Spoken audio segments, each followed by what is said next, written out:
Can you hear me now? Did I have it muted? Is it working now?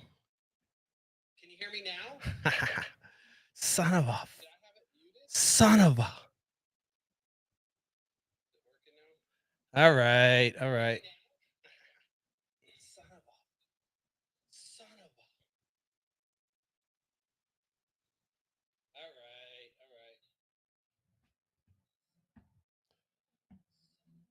a. All right.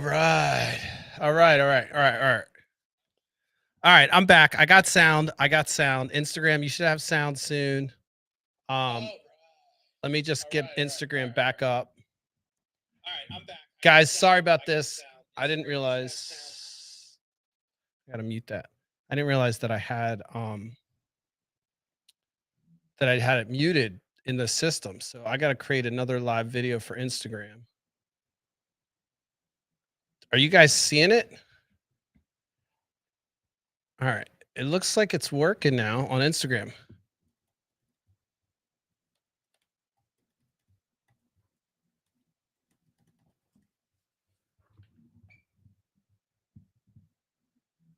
I mean, you should be able to hear it on Facebook. All right. Anyway, guys, I don't know. I should be able to. Why is Instagram so delayed? Let me just check this out. I just want to see if Instagram catches up at some point.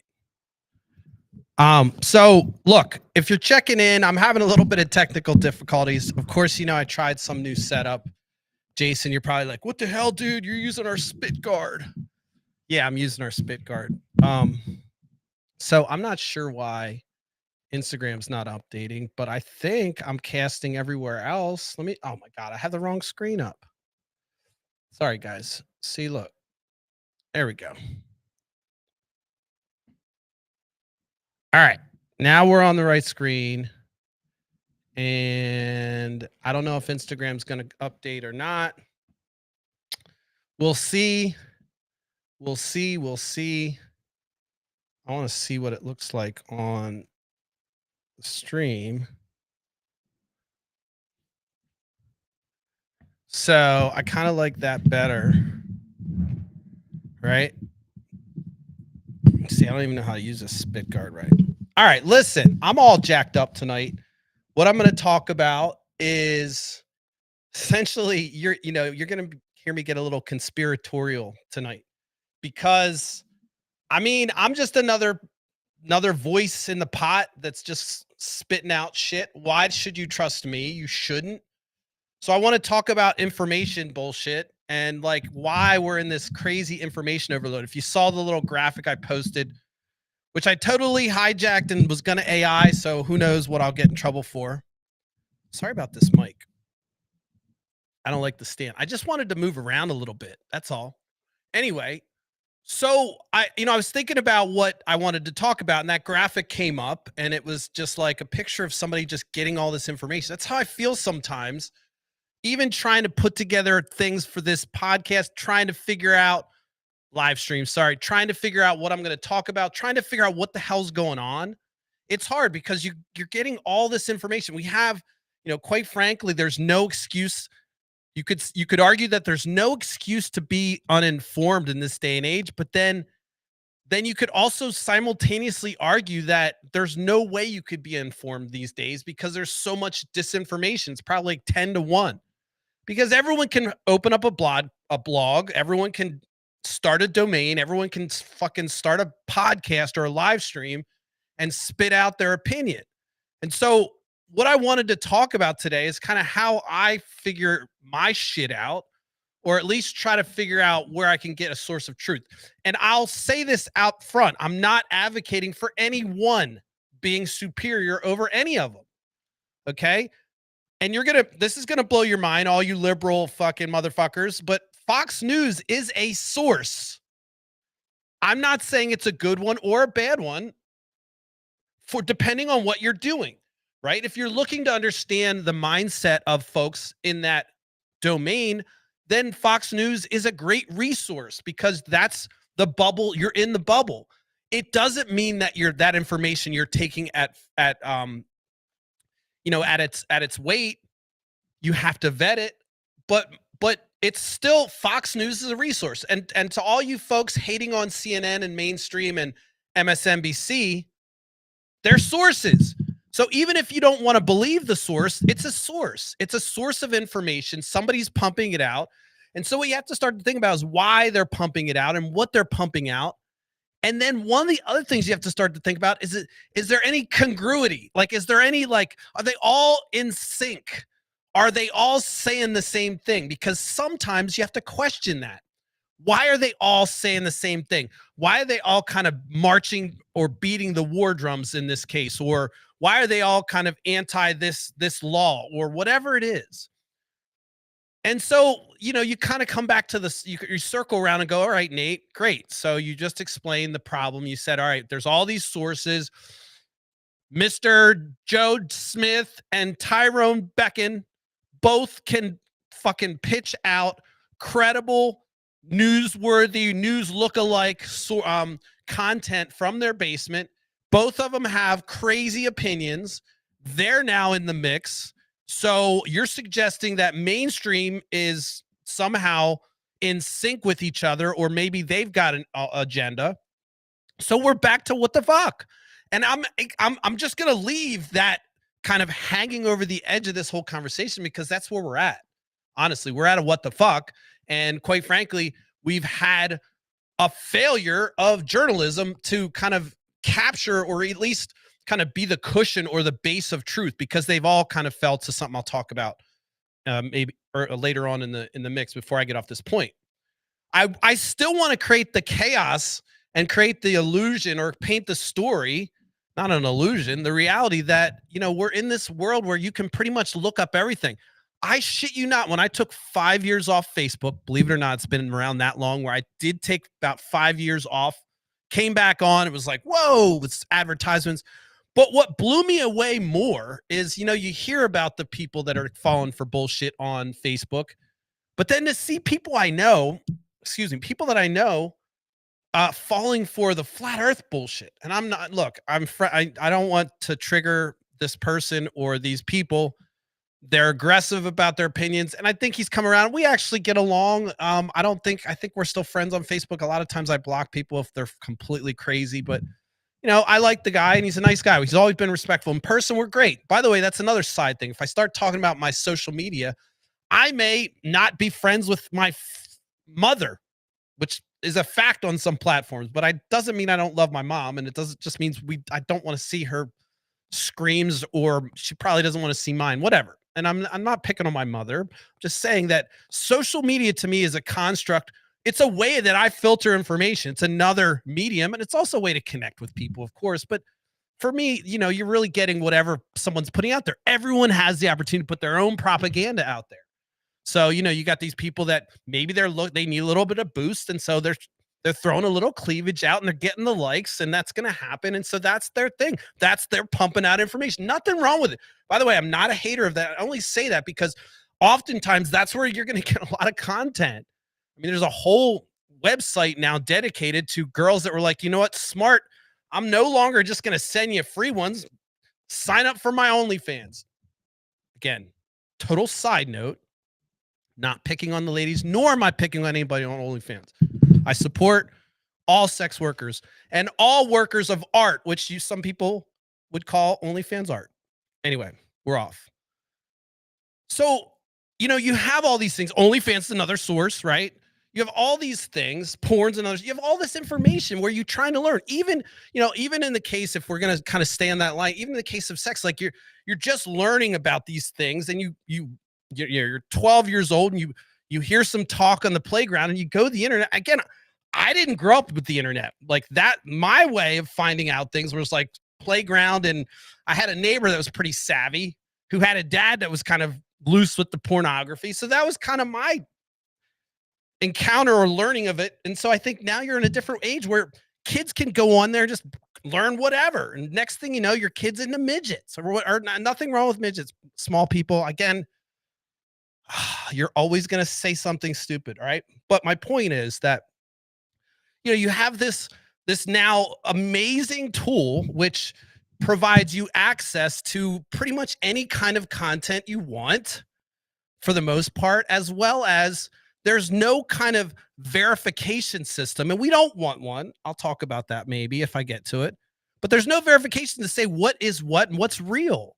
And so somebody could put together a sex education, it's a parody site that has a bunch of bad information where it gets all the hits. And this is the first thing that kids look at. And it's a joke, but no one knows that it's a joke. So again, this is like I'm kind of honing in on that one because everyone understands that who has children. Everyone understands that the internet has opened up, worlds to folks that you didn't know. If you didn't have access to any of that sexual content before, now you have access to a plethora of it. And so it creates a whole new world of vices for folks as well. So that's one area, as well as education on any kind of illicit behavior that they're trying to learn about. If you want to learn about some kind of drug use, you can't just, it's hard to find that up. So where do you go for good information? And I'm talking specifically about those things because they're on the fringe and no one really wants to talk about, but they're all, do we do that in public education? Does the parents do that? Who is in control of that? Do we want to make sure everyone has a base level understanding of those things? Because look, those are things that affect everyone else. So that's why I mentioned them, right? Because they're kind of pertinent to like a larger conversation of like who are we going to rely on to indoctrinate our children, right? That's one argument. That's one way they've posed it.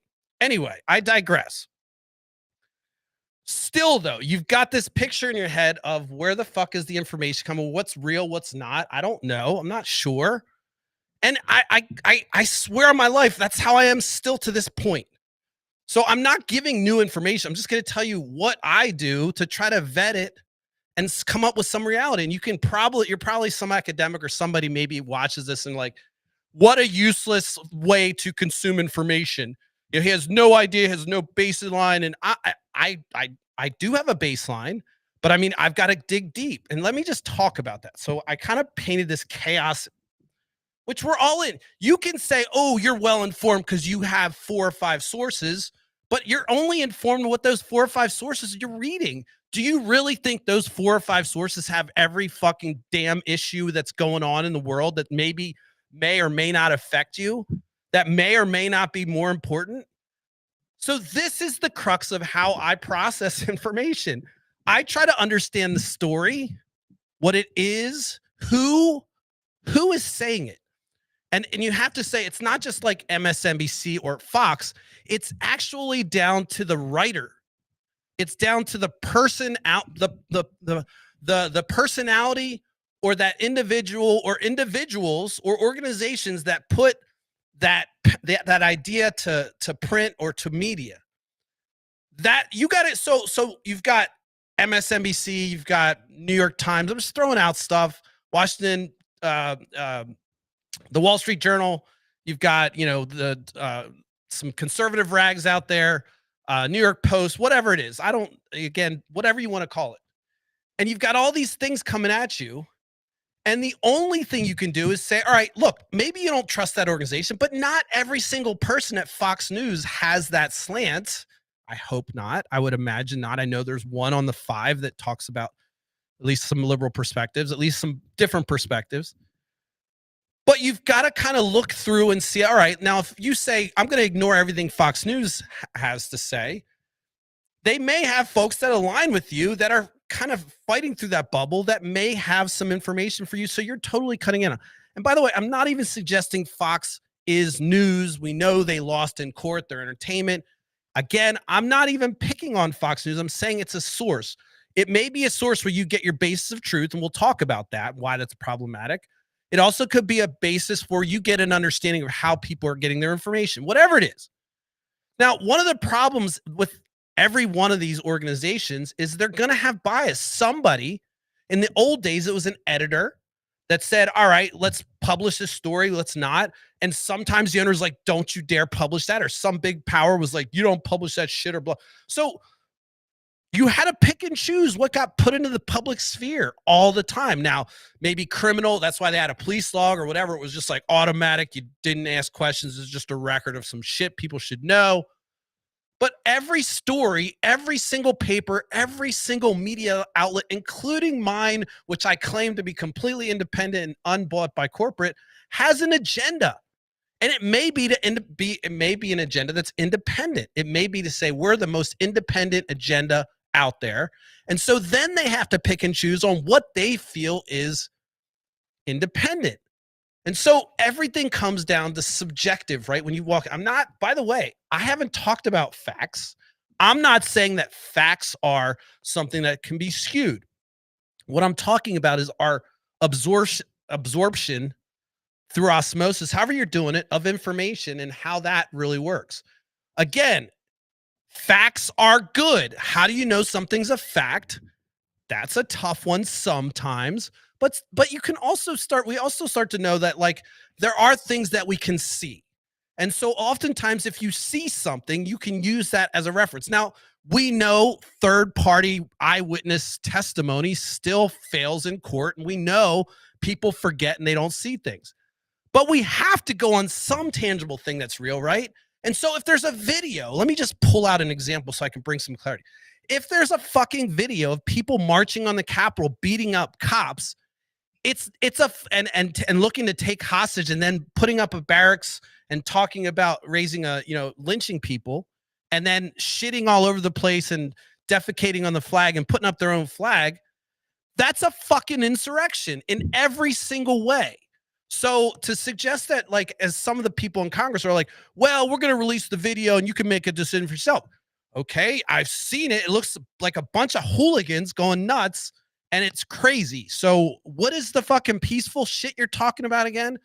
And so it quickly cuts into the narrative. But for whatever reason, despite the fact that we have video, people will continue to say that dumbass shit. And so then you get to the point where it's like, all right, there is going to be a bunch of people that no matter what the facts are, they're going to think the earth is flat. It doesn't matter. So you can either join that group or realize that it's a small minority and it's not one of those things where they're making independent, unique viewpoints, because we have a plethora of data to support it. Every single YouTube event that you go to see where they test this theory that they have that the earth's flat, they end up with some fucking bullshit laser that curves and they're like, well, I guess that and they try to explain, or oftentimes they're like, well, I guess the earth's flat. I've watched a couple of those too. Why did I watch them? I don't know. I was trying to understand these folks. Okay, anyway, so I know I'm all over the place a little bit, but my agenda for tonight was to say that you have to kind of look at every single source. And then you also have to kind of have a baseline for what you accept as a fundamental support, something that will support evidence that you'll believe. Video for me is compelling. Now, we know deep fakes are coming out. And so there's going to be an argument where someone's going to look back and go, ha, ha, ha, Nate, what an idiot. You can't trust video. And I understand that. But there's a combination of things that you can do to vet the video. You can look at other things. You can look at support. You can look at transcripts. You can look at maybe other people that were there or something. I'm really getting into I didn't come prepared to kind of argue, what the core baseline of truth and where a fact is. Maybe I should have. My larger kind of point was just to say, like, you've got to have this kind of a little bit of a bias towards every single source, number one. And then you've also got to say, okay, well, just because it's coming from a source I don't like, doesn't mean that content isn't real. And so Fox News can publish real stories with real facts, and it can be real news. I mean, they can publish things that are just as valid as some other entity, just like I can publish something that's completely satirical and make somebody believe it, or I can publish something that was based on facts that I did some research on. And you could say, well, Nate, you're not a fact checker. Well, I mean, I would also do the things that journalists do. If you want to figure that out, you have sources, you keep those sources and you document, you have notes, and you do these things to build a case. And then this becomes your reference. And then you have kind of an oath to truth that you're supposed to have. Now, this is where I'm going to jump a little bit and kind of talk about one of the fundamental problems with all of the shit I'm talking about. Is because it falls flat because people also want clicks and they want to get, they want to get into the mainstream. They want to get into that consciousness. And so what that means is a lot of times people will say, you know what, I'll take a softball interview with this guy just so I can do it 4 or 5 times, or if I challenge this person or this entity, then I won't have access to them. So we now have something called access journalism, which means, look, in order to keep your access, you give softball interviews. So we have this bullshit system where now we have, it was supposed to be this protected right of freedom of speech, where, freedom of the press, where everyone could essentially have their own press in a way, or access to the press, and they can print things and no penalty. And now you essentially have this kind of fuck, I lost my throat. Damn, I was on a good one too. I started thinking about, so I'll just tell you what popped in my head, which totally took my course. Was one of the great examples that that always sticks out of my head of like the scariest thing in the world is when it starts with an S. There's an organization that bought all the little TV affiliates all across the country. And then there's a video you probably seen where they have all of them saying simultaneously the same thing. And so it's across all different networks. They're saying the same scripted, like to evening news. They're the folks that run the evening news pretty much. And so they had this agenda. And so you start to see like, all right, well, that's what I was talking about when I said how things stick together. Okay. I know where I was going with the access. Sorry, it came back. But that's good because that kind of talks about, I forgot what I was going with the access journalism, but let me go back to access journalism. If you don't know, I hop around a little bit ADHD flutter. It's okay, but I'm coherent. So let me get back. Access journalism. Core problem, because now you're getting stories that are softball, or you're having journalists that are in have access to somebody, and they're not utilizing access to pound them. Now, if you look at the British press, or even the British like Parliament going on when they're in the House of Commons and they're doing shit, they're like yelling and screaming. And when they get in front of press, the press is like hammering them, and they're obligated to answer them. So these guys will get hammered by the press, and then they'll have to go back on because they're obligated to put something out. So it's a real system. Just perfect example of how it broke down. I watched Mehdi Yassine. I talk about him. He's great. I don't care if if you're not like, of course he's going to be pro-Muslim. He's Muslim. And if that's a problem, I mean, he doesn't like say, oh, I hate Christianity or anything like that. He's great. He's fucking awesome. He was over in Britain, I guess BBC, and then we picked him over on MSNBC. When I locked into him, he was over there just browbeating politicians and making them scramble and sweat. And there was like, he'd do this guy, then this person, then this person, this. And so I was like, well, how does he keep on doing this? Like, they know they're going to get on there and he's going to be tough. And he was so articulate. It was fantastic. I was a fan. Then next thing you know, I was like, oh my gosh, MSNBC got him. I was like excited. Well, of course, we couldn't tolerate that. He's going to be pounding the pavement to talk about the real nuance of the Israeli Palestine issue. And so, of course, when you start to get into nuance, it's going to ruffle feathers. Well, that's why he got kicked off. And so, he came from where you had access and you could pound him, to where he now had a front and center stage in on a mainstream show, and then essentially was canceled because of his kind of his fierce, his ferocity, his intent to find the truth. And I'm not like some fanboy. It's just when you watch him, it's just I'm in awe. One of the few people I watch that when they're talking and they're off the cuff, you can't set him up. Like, you can put him in a position and he just kind of rattles off a great retort, and it challenges the core premise of whatever they're coming at him with. To me, it's perfection when it comes to, like, I wouldn't want to be on the other side of him interrogating me, because he's charming. He's also very smooth. He's also going to use your words right there in front of you against you. That's what's brilliant about it. I absolutely love that. I don't like it when it happens to me. I know how painful it is when someone says, hey, you said these things or you did these things. And it's like, but you know what? It's a correction that's needed when you find that out. So I love watching that, because if the politician's smart or that person's smart, they'll make a correction, and it's a good thing. Of course, there's a Schadenfreude moment where you're kind of like, yes, they fucking got fucked finally. But you're also looking for, maybe this is where they finally learn their lesson. And I do like a comeback. So I'm not looking for everyone to fail that are maybe even ideologically opposed to me. I would just like people to come around to some consensus for some of these ideas that I spout. Anyway, so before I wreck this thing. I'm probably bouncing all over the place. Let me see if I'm still on camera. Oh, look at that. I'm still on camera. Cool. So access journalism sucks. That fucking fucks us. So you're not going to get that. And look, if I was trying to buffer my, kind of my street cred, I would love to have an interview with somebody that had some status that bring me clicks, right? And so, I've thought of like, all right, well, how would I do that? You give them the questions first. And so you kind of do this thing. And I know that that's kind of it's understood. And of course, you want to make sure your guest comes on and not gotcha. But I mean, when it comes to checking our power and the folks that are representing us, that is the mechanism that we're supposed to have.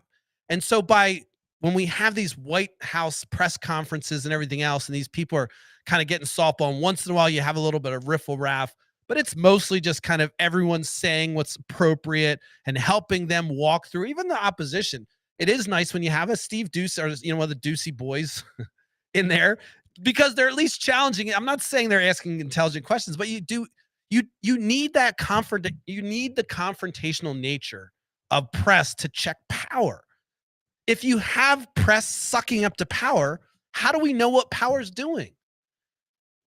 All right. So that's kind of wrapping in the access journalism. And what that does is it means that you have to also understand when you're going through your information overload and trying to figure out what's real and what's not, is this person saying these things?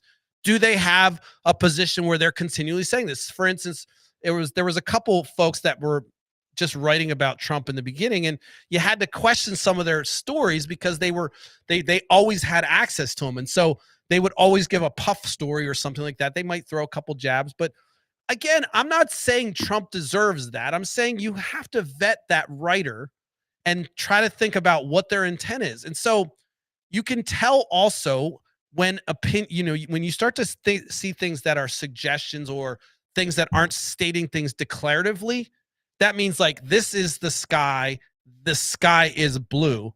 That's kind of a declarative. I think is it declarative? That's not imperative. It's a declarative mechanism, which is kind of like that's a factual, that's like something saying, it's not like I believe that the sky might be blue. I've added a whole bunch of conditional things. So look, I'm not going to get into the nuance of the wording, but like there are things and how things are phrased, which you can either say, well, that person's stating something that's not a fact because of the way they stated it. The sky is red. That's not a fact. So we know that's not true, even though he declared it. You know what I mean? And so look, it's not academic though. Don't get overwhelmed with all the bullshit that I'm talking. I'm not trying to use fancy words or anything like that.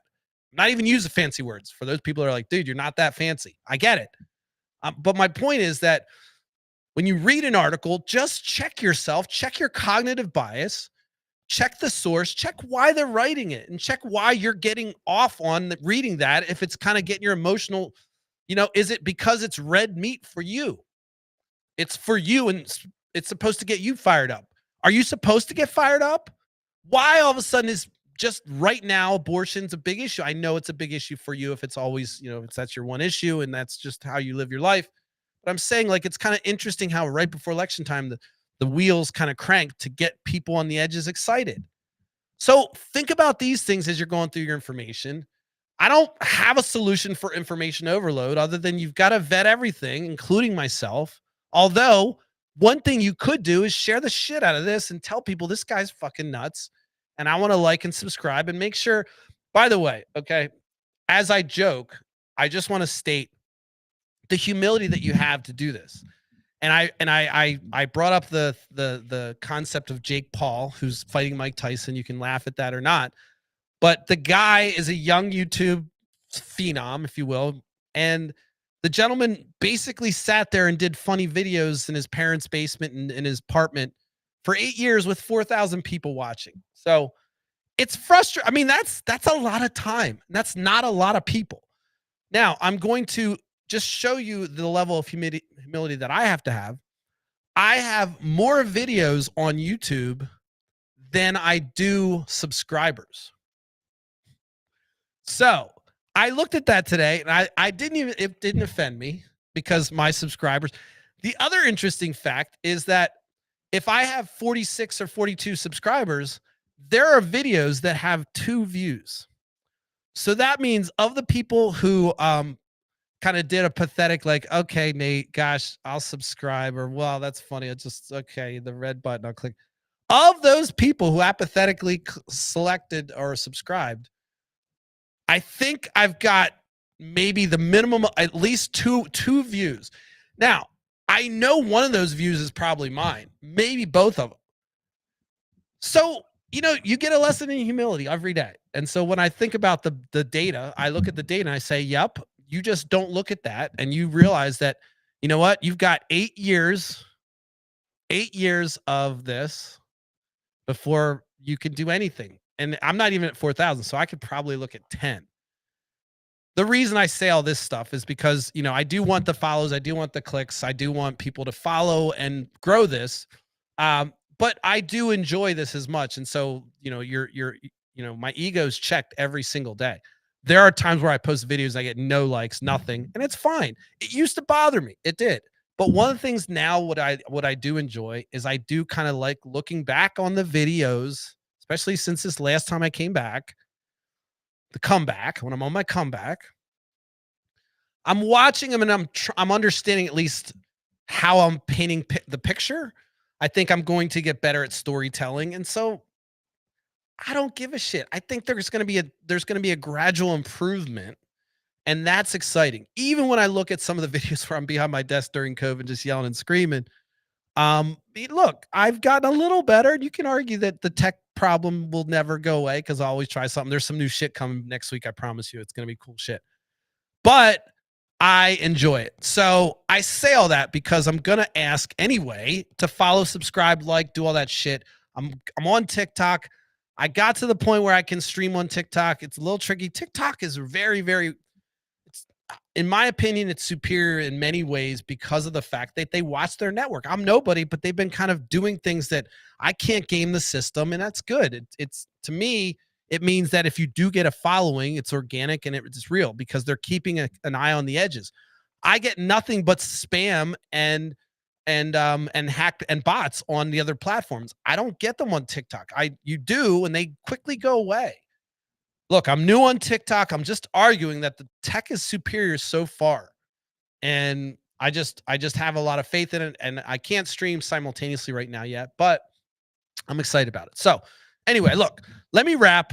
Let me just see if I can do a little fancy transition here to some other screen that looks cool so I can seem cool. Oh no, that's not cool. All right, I'm gonna wrap. Don't worry. All right. I wanted to get a different camera angle. Damn it. Where's my other camera angle? Where's my little iPhone? I thought I had an iPhone camera. Angle. There we are. Boom. iPhone camera angle. All right, listen. Follow, subscribe, like, do all that shit. I will be back tomorrow. I know the guests I reach out to, you're probably like, when are you going to follow up with me? You're going to get some emails, some reach out. We're going to talk about that. I know we've got some scheduling things coming up that you'd like to get on the show for. That's going to happen. Stay tuned. Also, real quickly, I'm going to try some new stuff this Saturday. We'll just call it Nate's After Hours at the Barbershop. Okay. We're going to try it. I don't even know if it's going to go well, but I got an invitation and some things happen. If you saw me on TikTok, I talked about it. And the barbershop is the barber's excited. He's pumped. He's guaranteeing me some good content, some good conversations. So that's coming on Saturday. Don't know when I'll roll that video out, but look, I'm trying to expand this. That's going to be under the umbrella of After Hours, which let me see if I have a little, sorry about this fucking mic. Let me see if I have a little see if I have a little logo. Yeah, I think I do. I'll just do this. After Hours. After Hours will be my kind of I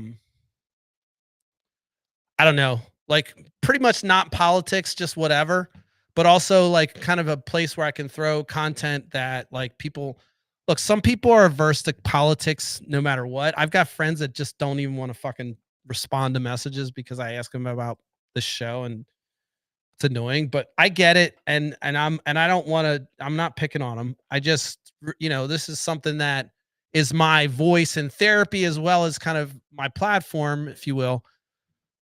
And I'm not good at asking for help. So I'm trying to open up after hours to be that place where I can kind of do the things that maybe people are, maybe I can hook them in on, oh, Nate does some funny shit on this.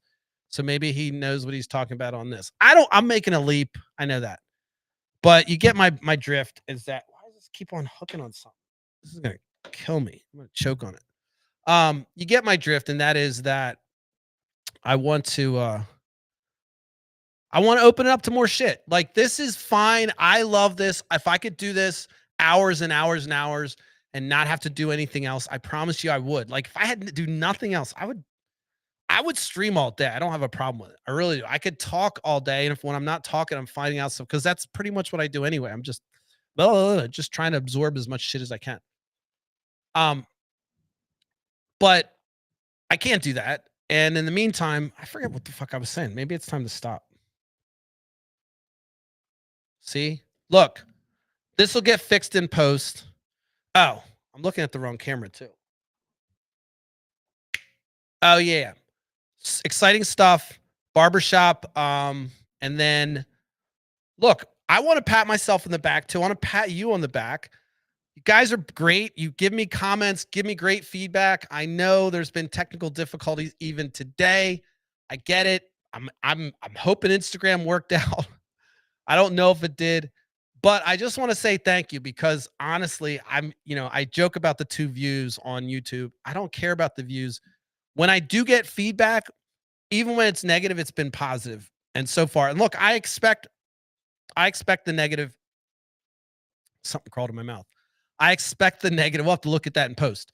I expect the negative comments. I do because people just kind of vent sometimes. I've done it for folks, and you've seen me kind of go off because I have a bad day. Sometimes something will come my feed, and someone's like, "God bless you." I'm like, I'm mad at God. I don't believe in God. Fuck you. Block. You're blocked. And then I'm like, look, I looked at, I realized, oh wow, I blocked this person. Just a bad day. So look, I don't hate on anybody not kind of giving a shit about what I'm doing. Um, but I will say that I'm also doing kind of looking at it both ways. And so I'm kind of like, I try to support folks. People think I'm a little freaky because I like a lot of shit, but whatever. I actually kind of started unfollowing accounts that don't follow me back on some of the platforms just because that's how it works on TikTok. You lose people if they're not following them, at least at this level that I'm at. But it makes sense, right? And if I'm following you and I'm not really caring about your content, like maybe if you're following me and you don't really care about it, it's like no interest. I mean, I don't I don't feel bad because you're not engaging. And right now I'm realizing that the stuff that they like is the stuff when people engage. And so if you're just following for the hell of it, that's not good. By the way, if I could keep the ratio of 42 followers and 2 engaged, keep that percentage, multiply that by a million, and I'll take that a ratio of engaging users. So, it's all about scale. And I know I'm rambling a little bit, but my whole point is that as I implore you to follow and subscribe, I get so much enjoyment out of this that it's humbling to see that nobody watches. But I can make videos about the fact that nobody watches, and I can say shit because nobody's gonna see it anyway. But also, I do enjoy it. I really am enjoying it. So thanks for letting me do it. Thanks for watching. Thanks for the support. Thanks for the feedback. Thanks for the comments. Even the folks that don't like it, I know you unwillingly subscribe or you unwillingly just kind of comment that you hate it. Thank you. I appreciate it. All right. That's all I got for tonight. Sorry about the technical difficulty in the beginning. We got it rolling. I'll fix it in post. I'll see you tomorrow at 10:30 Eastern Standard Time. Like, comment, say something. If you want to DM me some shit that you want me to talk about or argue, or you got a problem with something I said and it was wrong, or you found some data that I'm going to like or not like that's going to disprove something I said, send it to me.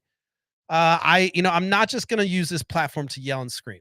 I mean, that's my platform to yell and scream in, but I think I also want to make sure that I'm saying things that you do want to hear. So, as the person, as I talked about this, that has full editorial power over this platform as it stands right now in this stream. Hopefully, it'll be distributed to those other platforms. But as the final say on the content, I'm happy to talk about things that you are interested in that are relevant to kind of this larger cause of trying to have people look at things and look at things from a data perspective as opposed to just your feelings and your religion. So engage. I'm happy to get back to you. Thanks for listening. I'm out. We'll see you tomorrow at 10:30 p.m. Eastern Standard Time.